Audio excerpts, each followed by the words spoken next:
महकमे सेहत ने जिला बांडीपोरा में इन्फेक्शन के वाकयात में इजाफा के दौरान कोविड-19 मरीजों के लिए 110 मरीजों के अस्पताल के बिस्तरों को दस्तयाब रखा है। तफसीलात देते हुए BMO बांडीपोरा डॉक्टर मसरत आलम ने बताया कि पाजिलपुरा बांडीपोरा में लियूल 2 अस्पताल में 110 बिस्तरों को कोविड मरीजों के लिए दस्तयाब हैं।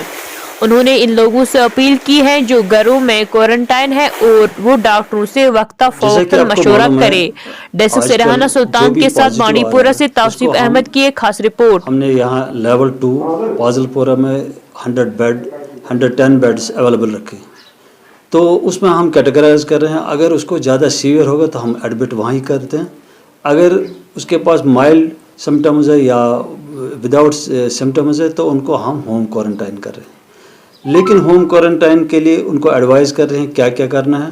उनको साथ में SpO2 जो ऑक्सीजन जो मीटर है वो दे रहे हैं, और वो उसको देकर जैसे उसका ऑक्सीजन लेवल डाउन हो जाएगा तो वो इन्फॉर्म करते हैं।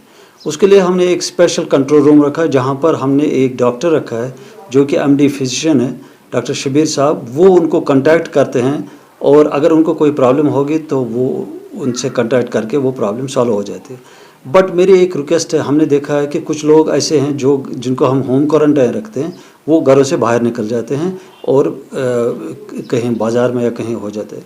तो रिसेंटली हमने एक को पकड़ लिया है और उसको फ़ाइन भी किया है और उसका शॉप जो है हमने बंद कर दिया है। तो मेरी गुजारिश ये है, जिसको भी होम क्वारंटाइन करें वो SOPs फॉलो करें और जो हमने गाइडलाइन उनको दिए हैं और वो उसका पालन करें, ताकि क्योंकि अगर वो घर में रखेंगे तो हमारी नज़र जो होती है वो डायरेक्टली उन पर नहीं होती है।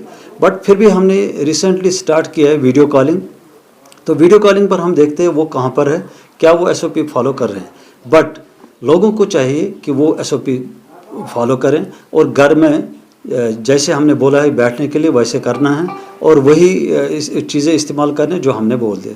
इन केस अगर कोई प्रॉब्लम हुई तो वो कंट्रोल रूम डायरेक्ट कांटेक्ट कर सकते। बिल्कुल, हमने वहाँ पर एक्चुअली वहाँ हमने हॉटलाइन लगा दी है, अब उसका खाली इंस्टॉलेशन करना है।